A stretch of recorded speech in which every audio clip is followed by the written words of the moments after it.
إن الحمد لله نحمده ونستعينه ونستغفره ونعوذ بالله من شرور أنفسنا ومن سيئات أعمالنا من يهده الله فلا مضل له ومن يضلل فلا هادي له وأشهد أن لا إله إلا الله وحده لا شريك له وأشهد أن محمدا عبده ورسوله يا أيها الذين آمنوا اتقوا الله حق تقاته ولا تموتن إلا وأنتم مسلمون يا أيها الناس اتقوا ربكم الذي خلقكم من نفس واحدة وخلق منها زوجها وبث منهما رجالا كثيرا ونساء واتقوا الله الذي تساءلون به والأرحام إن الله كان عليكم رقيبا يا أيها الذين آمنوا اتقوا الله وقولوا قولا سديدا يصلح لكم أعمالكم ويغفر لكم ذنوبكم ومن يطع الله ورسوله فقد فاز فوزا عظيما أما بعد فإن خير الحديث كتاب الله وخير الهدي هدي محمد صلى الله عليه وسلم وشر الأمور محدثاتها وكل محدثة بدعة وكل بدعة ضلالة وكل ضلالة في النار فأعوذ بالله السميع العليم من الشيطان الرجيم بسم الله الرحمن الرحيم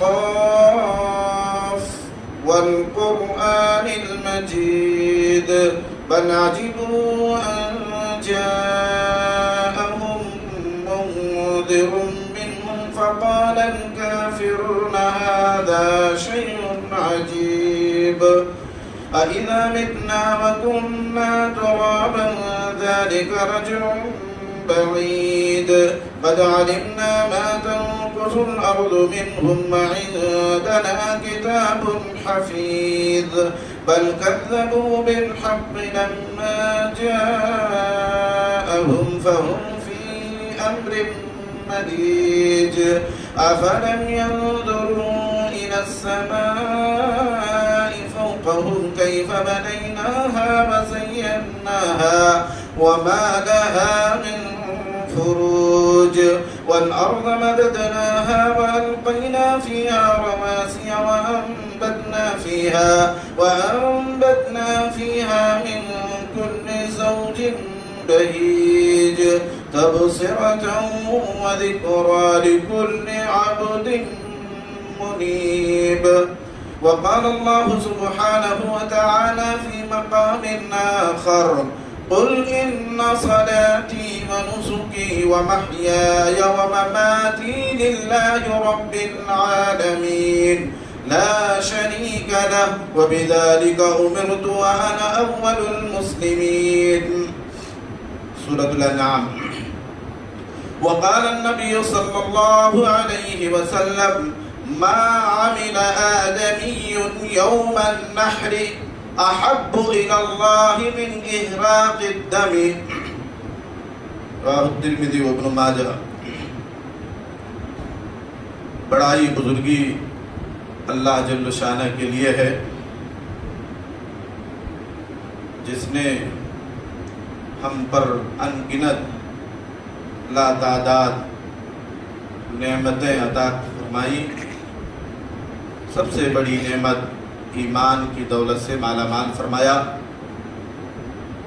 درود و سلام نازل ہو اللہ کے ان پر گزریدہ بندوں پر جنہیں اللہ تعالیٰ نے انسانوں اور جناتوں کی رشد و ہدایت کے لیے ان کو صحیح انسان صحیح جنات بنانے کے لیے صحیح راہ جنت کی راہ صراط مستقیم پر لانے کے لیے دنیا میں مبعوث فرمایا خصوصیت کے ساتھ امام الانبیاء سید المرسلین خیر البشر جناب محمد الرسول اللہ صلی اللہ علیہ وسلم پر اللہم صلی علی محمد وعلی آل محمد کما صلیت علی ابراہیم وعلی آل ابراہیم انکا حمید مجید اللہم بارک علی محمد وعلی آل محمد کما بارکت علی ابراہیم وعلى آل إبراهيم إنك حميد مجيد بزرگوں، نوجوانوں، پردہ نشین مائیں اور بہنیں، آج کے اس خطبہ جمعہ کا عنوان ہے اسلام میں صرف جانور کی قربانی نہیں ہے۔ بڑا پیارا عنوان ہے، اور خاص طور سے اس ماحول میں جب سوشل میڈیا پر یہ بتانے کی کوشش چل رہی ہے کہ مسلمان بہت ظالم قوم ہے، وہ بے جان جانوروں کو ذبح کر کے کھا جاتے ہیں، اور یہ صرف ہمارے غیر مسلم بھائی کی طرف سے یہ بات نہیں ہے، ہمارے مسلمان وہ بھی ٹی وی چینل پر بیٹھ کر کے کوئی نہ کوئی نکتہ سوال اٹھاتے رہتے ہیں۔ اب اس کے پیچھے کیا کون سے لوگ ہیں، کون سی فکر ہے، لیکن مسلمان نام کے اور اپنے آپ کو اسلام کا دعوے دار کہہ کے اور یہ بتلا کر کے کہ ہم بہت پڑھے لکھے لوگ ہیں، دانشمند ہیں، تو وہ بھی ان چیزوں کو لے کے کبھی کبھی سوال اٹھاتے ہیں۔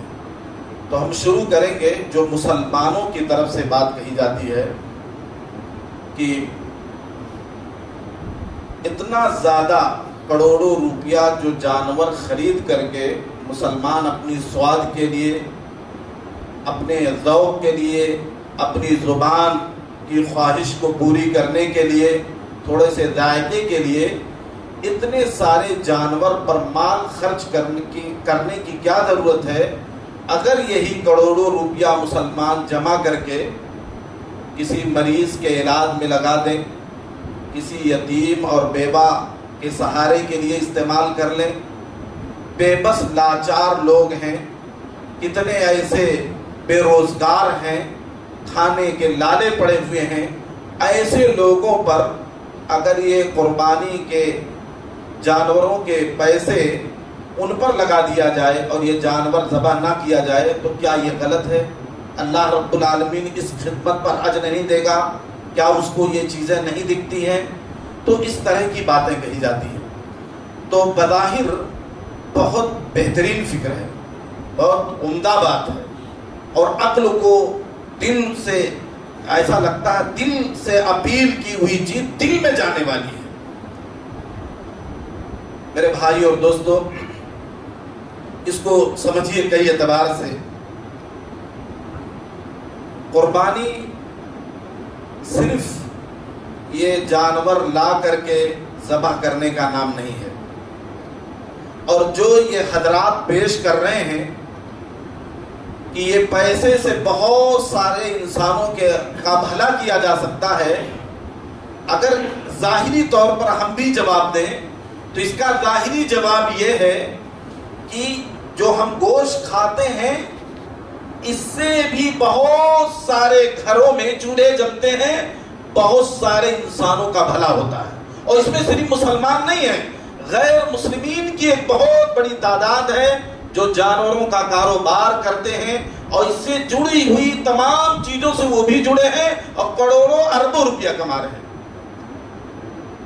اس کے چمڑے کا مسئلہ ہو، جانوروں کے خرید و فروخت کا معاملہ ہو، مسالے کا مسئلہ ہو، اس کے ہڈیوں کا کاروبار کا مسئلہ ہو، بے شمار چیزیں ہیں، آپ گناتے چلے جائیے، اس سے کتنی چیزیں بنتی ہیں، کتنی کمپنیوں کو ترقی ہوتی ہے، اور کون کون سی چیز ہم استعمال کرتے ہیں اپنے روزمرہ کی زندگی میں۔ اگر یہ چیزیں صرف چمڑے کی چیزیں ہٹا دی جائیں تو بہت ساری کمزور چیزیں ہمارے بیچ میں آنے لگیں گی جس کو ہم استعمال کرتے ہیں۔ تو ہزاروں کروڑوں اربوں لوگ کی روزی روٹی سے جڑی ہے، یہ ظاہری جواب ہے، لیکن ہم مسلمان صرف ظاہری مادیت پرست کی نگاہ سے ہم نہیں چلتے ہیں، صرف دنیا کے فائدے کی نظر سے ہم زندگی نہیں گزارتے ہیں۔ یہ زبان کے چسکے کے لیے یہ قربانی کا جانور نہیں ہے، اس کا ایک معنوی جو پوشیدہ چھپی ہوئی چیز ہے، اسلام اس کی اپیل کرتا ہے۔ وہ کیا ہے مسلمانوں؟ اللہ رب ذوالجلال والاکرام ہمارے نبی کو کہتا ہے کہ دنیا کو بتا دو، کہہ دو قل ان صلاتی ونسکی ومحیایا ومماتی للہ رب العالمین، اے نبی کہہ دو بے شک ہماری نمازیں، ہماری قربانیاں، اس دنیا میں ہمارا رہنا اور اس دنیا سے ہمارا جانا، سب کچھ اس اللہ خالق و مالک کے لیے ہے جو ساری سنسار کا پالنہار ہے، سب کی دیکھ ریکھ کرنے والا، سب کو پالنے پوسنے والا ہے۔ للہ رب العالمین لا شریک لہ، یہ ساری کائنات کے بنانے میں اور موت و حیات کے یہ سلسلہ قائم کرنے میں اور چرند پرند یہ سورج و چاند بنانے میں کوئی بھی پیغمبر، کوئی بھی فرشتہ، کوئی بھی رشی منی، کوئی بھی مولوی پنڈت اس میں شامل نہیں ہے۔ لا شریک لہ وبذالک امرت، اے نبی کہہ دو ہمیں بھی اسی بات کا حکم دیا گیا ہے کہ اول فرصت میں سب سے پہلے لوگوں میں آپ اس کو قبول کر لیجئے۔ وَأَنَا أَوَّلُ الْمُسْلِمِينَ، سب سے پہلے اے پیغمبر کہیے میں اس کو قبول کرنے کے لیے تیار ہوں۔ تو یہ قربانی کے پس منظر میں اللہ نے نماز کا ذکر کیا ہے، اللہ نے قربانی کا ذکر کیا ہے، اللہ نے ہماری زندگی کا ذکر کیا ہے، اور ہمارے باپ دادا جو دنیا سے چلے گئے اور ہم بھی جانے والے ہیں، اللہ نے اس کا بھی ذکر کیا ہے کہ مسلمان اس دنیا میں اللہ کے لیے ہے، اس کا ہر عمل اللہ کے لیے ہے، اس کا یہ جانور کا ذبح کرنا بھی اللہ کے لیے ہے، اس کی نماز بھی اللہ کے لیے ہے۔ بظاہر ہم مسجد میں 5 وقتہ نماز کے لیے آتے ہیں تو اس میں ہمیں دنیائی طور پر کوئی فائدہ نہیں ملتا، ہمارا وقت بھی برباد ہوتا ہے، ہماری محنت بھی جاتی ہے، ہم فجر میں آتے ہیں نیند قربان کر کے آتے ہیں، ہم رات میں محنت مزدوری کرتے تھک جاتے ہیں، سو جاتے ہیں، طبیعت نہیں چاہتی ہے صبح 4 بجے 4:30 بجے 5 بجے ہم اٹھیں، لیکن ہم اٹھتے ہیں، ہم نماز کو آتے ہیں۔ تو جیسے نماز میں جس مقصد سے ہم آتے ہیں بظاہر ہم کو کوئی فائدہ نہیں ہے، ایسے قربانی کا جانور جب ہم خریدتے ہیں اس میں ہم محنت کرتے ہیں، اپنی گاڑی کمائی لگاتے ہیں، اور ہم جانوروں کو کئی دن تک تلاشتے ہیں، ان کو پکڑ کے لا کے اپنے گھر میں باندھتے ہیں، تکلیف ہوتی ہے، اس کی غلاظت سے ہمیں تکلیف ہے، آنے جانے سے ہمیں تکلیف ہے، ہم مال اتنا خرچ کرتے ہیں، اگر ہم کو گوشت کھانا ہوتا تو قصاب کی دکان سے جا کے ہم لے آتے۔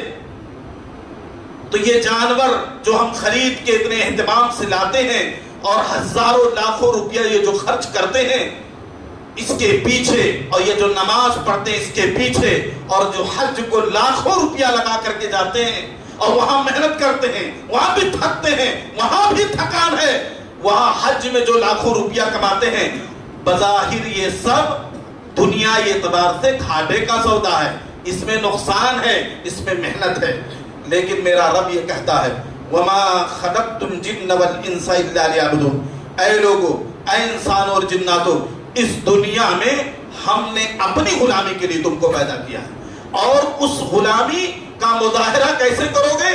ہم نے تمہیں میں سے ایک پیغمبر چن لیا ہے، اپنا ایک قاصد چن لیا ہے، وہ جیسا عمل کرے، جیسا بتائے کرتے چلے جاؤ، اس پر مکمل ہماری نگرانی ہے۔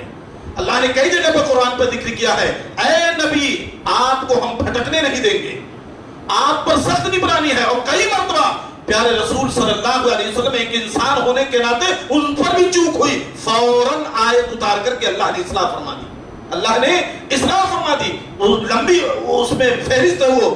تو اللہ تبارک و تعالیٰ پیغمبروں کو ہم ہی میں سے چنا اور چن کر کے پوری نگرانی میں کہا آپ کا جو عمل ہوگا پوری دنیا کے انسانوں کے لیے وہی ہمارے لیے غلامی ہوگی۔ تو اللہ تبارک و تعالیٰ نے اپنے نبی کے ذریعے بتا دیا ہے کہ غلامی کا کیا مطلب، یہ دنیا میں آنے کا کیا مطلب، وہ کہہ دیا ہے سب سے پہلے سارے معبودوں کا انکار کر دو، سب کے بارے میں کہہ دو یہ جھوٹے ہیں، نفع نقصان کا مالک اللہ ہے، انسانوں اور جناتوں ساری کائنات کا پیدا کرنے والا وہی ہے، سجدہ کے لائق وہی ہے، نظر و نیاز کے لائق وہی ہے، قربانی کے لائق وہی ہے، وہی ایک اللہ کی ذات ہے، اس کے علاوہ کسی کے سامنے جھکنا جائز نہیں ہے، کسی سے اللہ کی طرف خوف کھانا، اللہ کی طرف ڈرنا جائز نہیں ہے، یہ ساری کی ساری چیزیں اللہ کے لیے ہیں۔ تو وہ اللہ تعالیٰ نے اپنے پیغمبر کے ذریعے بتایا کہ 5 وقتہ نماز پڑھنا ہے، اس عقیدے کے بعد تم کو 5 وقتہ نماز پڑھنا ہے، اور یہ اسلام میں سب سے بڑا عمل ہے۔ اب گرچہ اس میں کوئی دنیائی فائدہ نہیں ہے، لیکن ہم جھک رہے ہیں، ہم سجدہ کر رہے ہیں، ہم رو رہے ہیں، گڑگڑا رہے ہیں، اسی اللہ نے کہا ہے کہ 2.5% زکات دو، ہم نکالتے چلے جا رہے ہیں ہر سال. ہم یہ نہیں دیکھ رہے کہ اس میں تو ہمارا 2.5% کا نقصان ہے، اگر ہم اس کو بچا لیں تو بہت کچھ اپنے بچوں کے لیے کر رہے ہیں. نہیں، میرے رب نے کہہ دیا ہے ہم آنکھ بند کر کے نکالتے چلے جا رہے ہیں. میرے رب نے کہا ہے استطاعت ہے حج کرو، تو ہم لمبا سفر کر رہے ہیں، جا رہے ہیں وہاں محنت کر رہے ہیں، طواف کر رہے ہیں، مروا صفا سب دوڑ لگا رہے ہیں، وہاں بھی قربانی دے رہے ہیں. یہ میرے رب نے کہا ہے، ہم کرتے چلے جا رہے ہیں، میرے رب کا حکم ہے. تو ایسے ہی میرے رب کا حکم ہے کہ ایک جانور ذبح کرو جو حلال ہے اور اس کے شرائط ہیں، اور وہ بھی کہا گیا ہے جلدی سے ذبح کرو، اس کے سامنے چھری تیز نہ کرو، جلدی ذبح کرو اور ذبح کرو. اس گوشت کو اکیلے نہ کھاؤ، سب کو کھلاؤ. وَأَطْعِمُوا الْقَانِعَ وَالْمُعْتَرَ، تم سے اگر کوئی مانگنے والا آئے یا جو مستحق ہے وہ نہ آئے، سب کو دو، حتیٰ کہ غیر مسلم بھی چلا ہے مانگنے ان کو بھی دو اس گوشت میں. یہ اللہ تبارک و تعالیٰ نے ہمیں یہ تعلیم دی ہے، تو سب کو دو اس گوشت میں. اللہ تبارک و تعالیٰ فرماتا ہے یہ سوال دماغ میں نہیں آئے کہ یہ خون بہانے کی اجازت کیوں دی گئی، یہ حکم کیوں دیا گیا. بس رب نے کہہ دیا ہم کر رہے ہیں، اس کے پیچھے لاجک کیا ہے ہم بعد میں دیکھیں گے. میرے رب کا یہ حکم ہے، اس کی غلامی یہ ہے، بس کر رہے ہیں ہم. اب میرے بھائی اور دوستوں، جب یہ نقطہ ذہن میں بیٹھ گیا کہ میرے رب کا حکم ہے، وہ میرا مالک ہے، اس کے غلام ہے، غلام کو کوئی اختیار نہیں ہوتا ہے، تو مجھے کوئی اختیار نہیں ہے سوال اٹھانے کا. اب دوسرے نمبر پر ہم دیکھیں گے کہ اللہ تبارک و تعالیٰ صرف جانور کی قربانی تھوڑی مانگتا ہے. اللہ تبارک و تعالیٰ ہمارے نفس کی بھی قربانی مانگتا ہے. ہمارا دین یہ کہتا ہے کہ برے ارادے، برے خیالات، ناجائز خواہشات تمہارے دل میں پنپے تو ان خواہشات کو قربان کر دو اللہ کی رضا کے لیے. یہ بھی قربانی اسلام ہم کو مانگتا ہے. اسلام یہ کہتا ہے کہ اللہ کے دین کے لیے، اس کو ترقی دینے کے لیے ماں باپ کی خدمت پر جو محنت ہے، انسانوں کے لیے جو آپ مددگار ثابت ہو رہے، خدمت خلق کے لیے جو محنت ہے، جو لوگوں کے آپ کام بنا دیں، تو ماں باپ کی اطاعت، اپنے آل و اولاد کے حقوق، بیوی بچوں کے حقوق پر جو محنت ہے، جو مشقت ہے، اس کو آپ قربان کر دیں. اسلام یہ بھی چاہتا ہے کہ اس طرح کی بھی قربانی دیں، آپ اپنی محنت کو قربان کریں اللہ کے لیے. مالی قربانی کا مطالبہ ہے کہ آپ صدقہ خیرات غریبوں مسکینوں میں کریں. آپ حج کے موقع پر مال خرچ کریں، آپ قربانی میں مال خرچ کریں. اللہ تبارک و تعالی ہمارے مالی قربانی کا بھی ہم سے مطالبہ کر رہا ہے. اور میرے بھائی اور دوستوں، اتنا ہی نہیں، ہمارے سامنے وہ عظیم شخص، وہ عظیم پیغمبر ابراہیم علیہ السلام کا کہ گھرانے کی پوری سیرت بھی اس موقع پر فرماتا یاد کرو. نمونہ بناؤ ان کی زندگی کو اپنے لیے لوگوں. وہ کون ہے، ان کی بیوی کون ہے، ان کے بیٹے کون ہے، کیا مثال پیش کیے، انہوں نے کیا غلامی پیش کی اپنے رب کے سامنے، ان کی زندگی کیا ہے. ایسے جانور ذبح کرتے وقت تم یاد کرو کہ اللہ کے لیے انہوں نے بیٹا ذبح کیا ہے. آج کوئی غیر مسلم کہہ سکتا ہے ارے بے زبان جانوروں کو ذبح کر کے کھا جاتے ہو، کیا تم اپنے بیٹے پہ چھری چلاؤ گے؟ ہم ان کو جواب دے سکتے ہیں، ہم نے کیا ہے، ہمارے باپ دادا نے کیا ہے، ہمارے پیغمبر نے کیا ہے، وہ کر کے بھی پیش کیا ہے کہ اللہ کے لیے اپنے سگے بیٹے پر انہوں نے چھری چلا دی تھی. کیا ہم سے سوال کر رہے ہو؟ ہم پر سوال نہ کرو، ہم اللہ کے لیے سب کچھ کر گزرنے والے ہیں. یہ جانور کیا ہے؟ یہ 10,000 20,000 50,000 کا جانور کیا ہے؟ ہم لاکھوں مسجد مدرسے میں لگا دیتے ہیں، اپنے آل و اولاد کو بھی اللہ کے لیے قربان کرنے کے لیے تیار. تو میرے بھائی اور دوستوں، ابراہیم کی زندگی کیا ہے؟ ابراہیم علیہ السلام، اللہ تبارک و تعالیٰ نے کہا، حکم دیا کہ گھر چھوڑ دو. گھر چھوڑنا معمولی بات ہے، اس کی گلیاں یاد آتی. آپ سعودی عرب، امریکہ، لندن جاتے ہو جاب کے لیے، آپ کی بستی کیسی بھی ہو، آپ کا گھرانہ کیسا بھی ہو، لیکن ایک ایک چیز وہاں کا جھاڑ یاد آتا ہے. آپ 2 سال کے بعد آؤ باہر سے، کوئی جھاڑ کٹ جائے وہ بھی یاد آ جاتے، اچھا یہ جھاڑ تھی. آپ اپنے باپ دادا سے پوچھو، وہ یاد کرتے ہیں ارے یہ حیدرآباد کی گلیاں ایسی نہیں تھی، یہ روڈ ایسے نہیں تھے، اور بڑی محبت سے وہ یاد کرتے ہیں. پیارے رسول صلی اللہ علیہ وسلم جب مکہ چھوڑ رہے تھے تو کہا اے اہل مکہ، اگر تم ہمیں نکلنے پر مجبور نہ کرتے تو میں مدینہ نہ جاتا. اللہ اکبر. تو انسان کو اپنی بستی اس کو بڑی محبوب ہوتی ہیں. تو باپ نے کہا نکل جاؤ، تم توحید کی تعلیم دیتے ہو، ایک اللہ سے جوڑتے ہو، کہتے ہو یہ بت لاچار ہیں، یہ بت بے بس ہیں، یہ کمزور ہیں، یہ نفع نقصان کے مالک نہیں ہے، اے میرے بیٹے نکل جاؤ. قوم نے بھی نکال دیا آپ کو. کہا اے اللہ تیرا فیصلہ ہے، تو نے کہا چھوڑنے کے لیے اور ذریعہ بنا دیا باپ کو، میں چھوڑ رہا ہوں.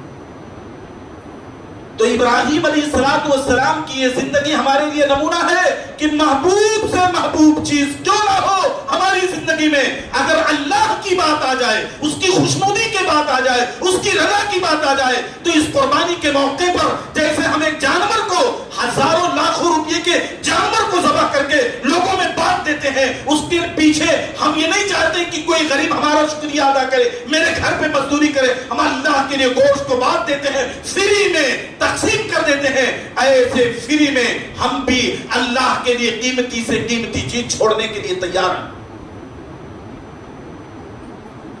ماں کے سامنے یہ بات آئی کہ بیٹے کو ذبح کرنا ہے. ماں نے یہ نہیں کہا کہ اے ابراہیم 80 سال کی عمر میں بیٹا ملا ہے، 60 سال سے اوپر ہو گئے ہو، سٹیا گئے ہو کیا؟ کس سے کہہ رہے ہو؟ کوئی ماں اپنے بیٹوں کو تیار کرے گی ذبح کے لیے؟ ماں کی ممتا ہے الگ، اور تم باپ ہو کر کے کیسی بات کہہ رہے ہو؟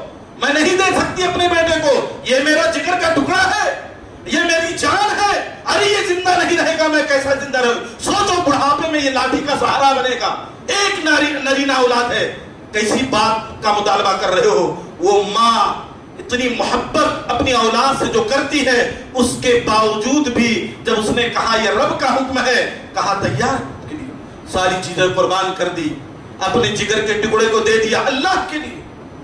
وہ بیٹا دیکھیے، بیٹے کو کہا گیا کہ تم کو ذبح کرنا ہے، کہا یا ابت افعل ما تؤمر، ابا جان جو حکم دیا گیا ہے آپ کو کریے، ستجدنی انشاءاللہ من الصابرین.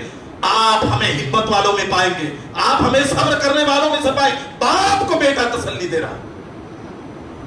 تو یہ جانور ہم صرف ذبح نہیں کرتے ہیں، یہ ابراہیم کی پوری سیرت اپنی نگاہوں میں رکھتے ہیں چھری چلاتے وقت. ابراہیم علیہ السلام کو کہا گیا اپنے بیٹے کو، اپنی اس بیوی کو سنسان جگہ مکہ میں، نہ کھیتی ہے، نہ پانی ہے، نہ انسان ہے، نہ جانور ہے، چھوڑ دو. چھوڑ دیا اللہ کے.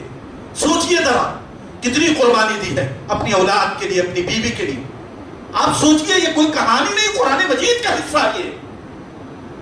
اللہ رب العالمین بیان فرماتا ہے. اگر شک کریں گے آپ دائرہ اسلام سے خارج ہیں. قرآن کا بیان کہ چھوڑ کر کے چلے گئے. قرآن بیان کرتا ہے کہ اسی دین کے خاطر کو آگ میں ڈال دیا گیا. کوئی چون چرا نہیں کیا ابراہیم علیہ السلام نے. کہ اللہ حاضر ہے، یہ جس تیرا حکم ہے، آگ ہو، پانی ہو، دریا ہو، زندگی میں کتنے بھی مشکلات ہو، ہر ایک کے لیے حاضر ہے اللہ. لبیک اللہ ہم حاضر ہیں. حاجی بھی یہی کہتا ہے لبیک اللہ ہم حاضر ہیں تیرے حکم کے لیے. آگ میں چلے گئے. یہ قربانی کے دن میں ہمیں یہ واقعات کیا بتلاتے ہیں مسلمانوں؟ کہ محبوب سے محبوب ترین چیز ہماری زندگی میں آئے تو اللہ کی رضا کے سامنے اس سب کو قربان کرنا ہے. آج ہم سے کہا جاتا ہے، ہم لوگ جب نصیحت کرتے ہیں علماء حضرات، بھئی سود حرام ہے، جھوٹ حرام ہے، دھوکہ حرام ہے، چوری حرام ہے، آپ کی طرف سے کیا جواب آتا ہے؟ کوئی عالم دین اپنے طرف سے تو نہیں کہتے اللہ کا حکم ہے یہ. لیکن ہم سود کو قربان کرنے کے لیے تیار نہیں، اللہ کے لیے جھوٹ کو قربان کرنے کے لیے تیار نہیں ہے. ایک خطبہ 7-8 سال پہلے میں نے بابا نگر میں دیا سود پر. 2-4 لوگ آ گئے، ان میں سے ایک بہت تیز آواز میں کہنے لگے کہ آپ نے کہہ دیا سود کو اللہ مٹاتا ہے، سود خور کو اللہ مٹاتا ہے. ارے ساری ترقی ہماری سود سے ہوئی ہے. کہنے لگے ہم نے سود سے اپنی بچیوں کو اعلیٰ گھرانے میں شادی کر کے دیا، سود سے کاروبار کھڑا کیا، سود سے گاڑی خریدی، سود سے گھر بنایا، ساری ترقی تو ہماری سود سے ہے، آپ کیسی بات کر رہے ہیں؟ ہم نے کہا میرے رب کی یہ بات ہے، ہم نے سنا دیا ہے، اب آپ کی مرضی۔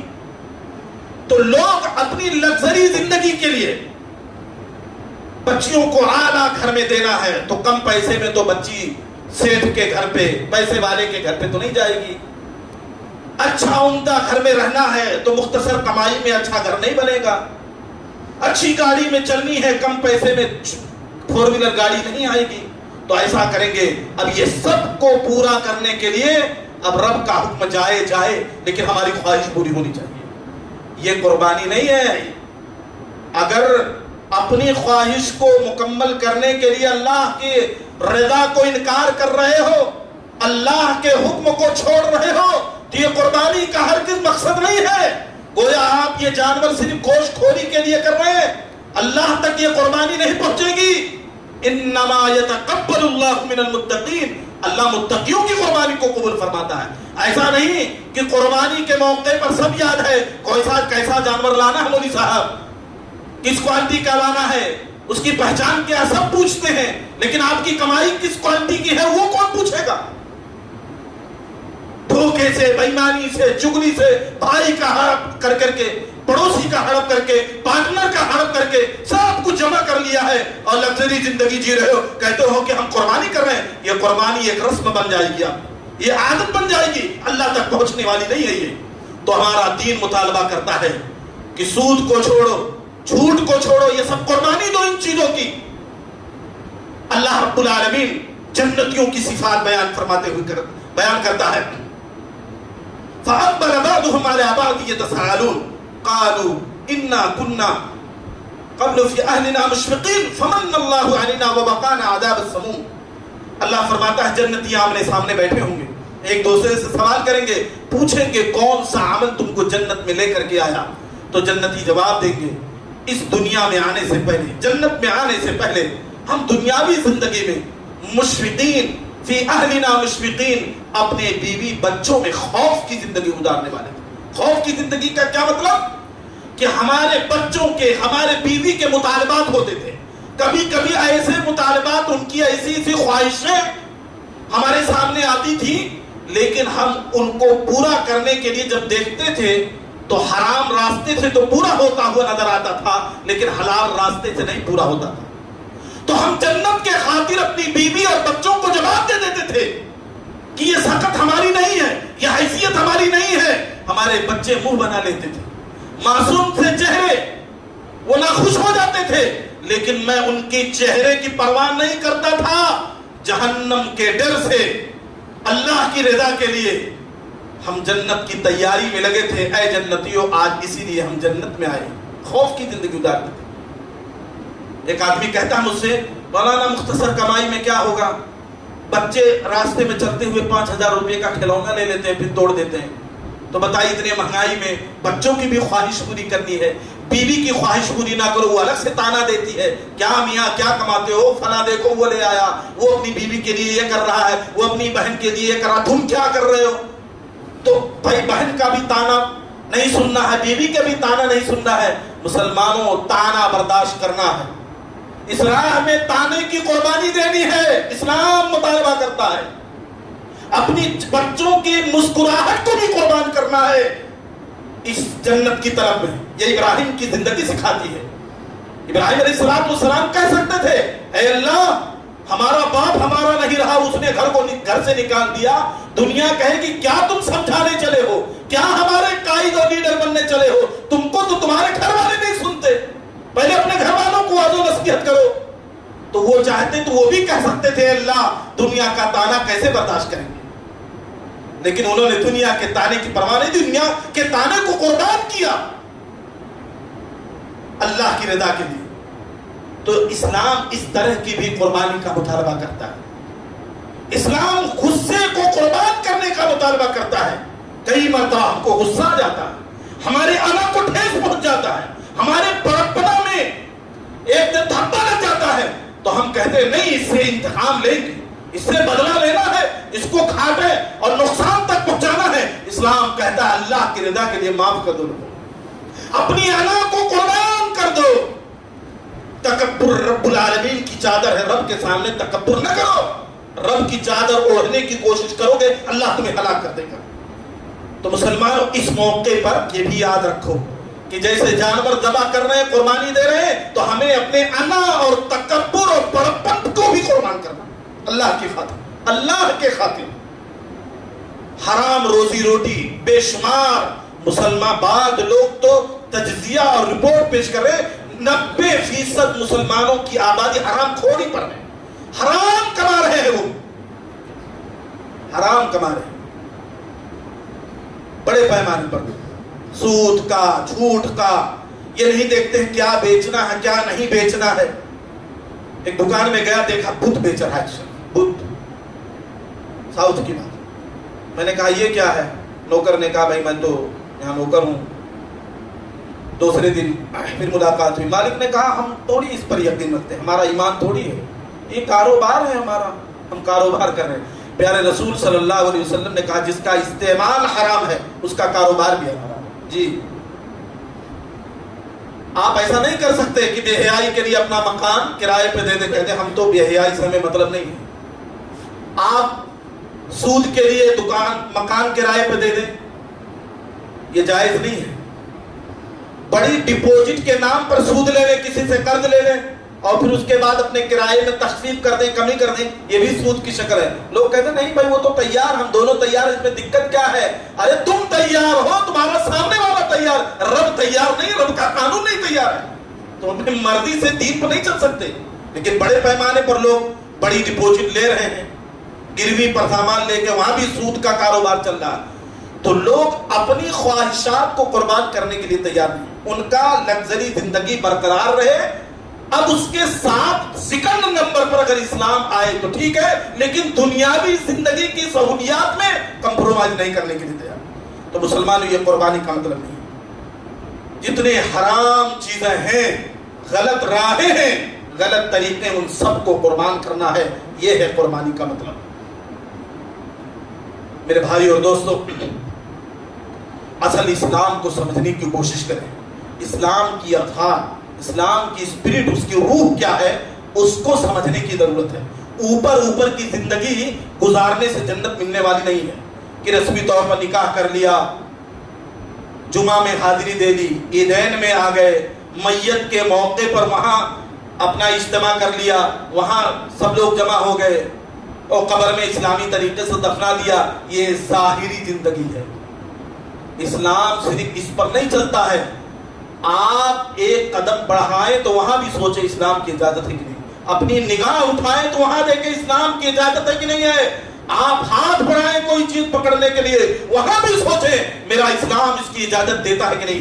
ایک لفظ بولنے کے لیے جب آپ شروع کریں تو آپ سوچیں ما یلفظ من قول الا لدیہ رقیب عتید۔ اللہ فرماتا ہے ایک لفظ آنکھ کے ذریعے سے بھی کسی کا مذاق اڑا لیا تو اللہ فرماتا وہاں بھی نگراں موجود ہے، آپ کی کنکھیوں کے اشارے کو بھی دیکھ رہا، اگر اس کے ذریعے سے کسی کا مذاق اڑایا، کسی کو گرایا، اللہ اس کو بھی ریکارڈ کر رہا ہے۔ یہ اسلام ہے مسلمان، ہم اللہ کے لیے جینے والے لوگ ہیں، ہمارا دنیا سے مطلب نہیں ہے، کہ دنیا کے لیے ہم آئے ہی نہیں، ہم تو آخرت کی تیاری کے لیے ایک مسافر کے طور پر ہیں، 60 سالہ زندگی میں ایک مسافر کے طور پر ہیں۔ جیسے آپ سعودی عرب، امریکہ، لندن میں رہتے ہو تو وہاں کچھ بنانے کی کوشش نہیں کرتے ہو کہ گھر بنا لیں، کچھ کاروبار کے لیے جمع کر لیں، کچھ بچوں کے لیے، پوری کمائی کہاں بھیجتے ہو؟ انڈیا بھیجتے ہو، کیونکہ آپ کو معلوم وہاں مسافر ہے 10 سال 20 سال 50 سال، وہاں رہنے کا ٹھکانہ نہیں ہے، اصل ہمارا یہ وطن ہے۔ ایسے اس دنیا میں رہتے ہوئے آپ کی نظر آخرت پہ ہونی چاہیے، ہمیں یہاں رہنا نہیں ہے، جو کچھ کرنا ہے وہاں کے لیے کرنا ہے، وہاں کو ترقی دینا ہے۔ لیکن بعض لوگ جیسا لگتا ہے یہیں رہنے کے لیے آئے ہیں، پوری نظر ان کی یہیں پر ہے، یہاں کی ترقی کو ترقی سمجھتے ہیں اور یہاں کی ناکامی کو ناکامی سمجھتے ہیں، جبکہ ایسی بات نہیں ہے۔ اسلام میں ناکامی کچھ اور چیز ہے، کامیابی کچھ اور چیز ہے۔ وہ کیا ہے؟ اللہ کو جتنا راضی کر دے، جتنے بڑے متقی بن جائیں، دنیا اور آخرت میں دونوں جگہ اللہ فرماتا ہے تم بڑے ہو، اور جتنا زیادہ تقوی میں تمہاری کمی آئے، اللہ کی نظر میں تم بہت گھٹیا ہو، second number, third number, fourth number کے ہو تم، اللہ کی تو ہمیں اللہ کی نظر سے چلنا ہے، اللہ کیا سوچتا ہے۔ اللہ ہمارا کیا درجہ رکھا ہے، اسلام میں ہمارا کیا درجہ ہے، ہمیں اس اعتبار سے سوچنا۔ دنیا ہم کو کتنا لائک کرتی ہے، دنیا ہم کو کتنا عزت دیتی ہے، دنیا کتنا سیلوٹ مارتی ہے، دنیا میں ہمارا کیا نام ہے، یہ ہمارا مقصود نہیں، یہ دنیا داروں کی بات ہے، یہ غیروں کی بات ہے، یہ اپنی سوچ نہیں ہے۔ میرے بھائی اور دوستو، انہی باتوں کے ساتھ اپنی بات ختم کرتے ہیں۔ رب العالمین سے دعا کرتے ہیں کہ اللہ تبارک و تعالی حقیقی جو قربانی ہے، اپنے نفس کی، مال کی، اپنے خواہشات کی، اپنی سہولیات کی، اپنی لگژری زندگی کی، اللہ تبارک و تعالی تو اپنے خاطر ہم کو ان سب چیزوں کو قربان کر دینے والا بنا دے۔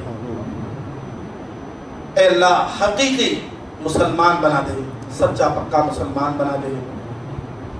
اللہ اسلام کی اصل روح، اس کی اصل جان کو، روحانیت کو سمجھنے کی اللہ توفیق عطا فرما۔ اللہ حقیقی معنوں میں ہم کو متقی بنا، پرہیزگار بنا، مسجدوں سے، قرآن کی تلاوت سے، دینی مجلسوں سے اللہ حقیقی معنوں میں ہمیں جوڑ دے۔ ہماری جو غفلت ہے، سستی ہے، کوتاہی ہے، اللہ اس کو معاف فرما، اس کو ہماری زندگی سے نکال دے۔ اللہ بہت بڑا عمل ہم نے کیا ہے، تیرے پیغمبر نے کہا ہے کہ یوم النحر 10 ذی الحجہ کے دن جانور کے خون بہانے سے بڑا کوئی عمل نہیں۔ پاکستان کے ایک بہت بڑے محدث ہیں علامہ احسان الہی ظہیر، ان کی تعریف کیا کرتے تھے، ابھی زندہ ہیں، ارشاد الحق اثری۔ وہ اس حدیث کی روشنی میں کہ نبی نے فرمایا کہ 10ویں ذی الحجہ کے دن، پہلے دن، جانور کے خون بہانے سے افضل، بہتر اللہ کے نزدیک کوئی محبوب عمل نہیں۔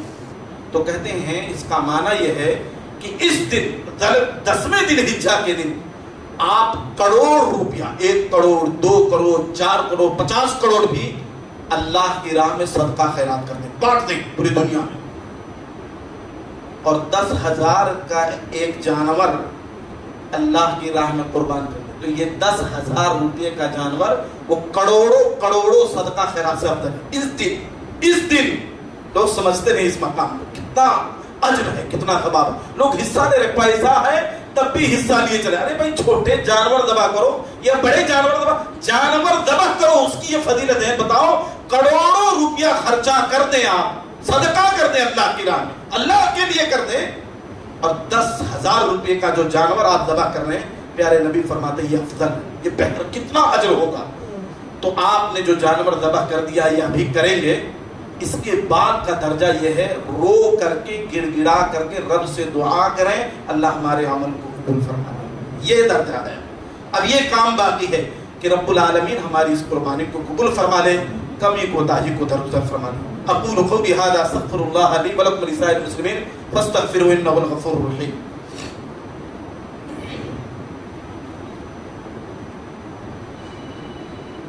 إن الحمد لله نحمده ونستعينه ونستغفره ونعوذ بالله من شرور أنفسنا ومن سيئات أعمالنا من يهدي الله فلا مضل له ومن يضلل فلا هادي له وأشهد أن لا إله إلا الله وحده لا شريك له وأشهد أن محمدا عبده ورسوله إن الله وملائكته يصلون على النبي يا أيها الذين آمنوا صلوا عليه وسلموا تسليما إن الله يأمر بالعدل والإحسان وإيتاء ذي القربى وينهى عن الفحشاء والمنكر والبغي يعظكم لعلكم تذكرون اذكروا الله يدعوه يستجب لكم ولذكر الله تعالى أعلى وأرفع وأكبر والله يعلم ما تصنعون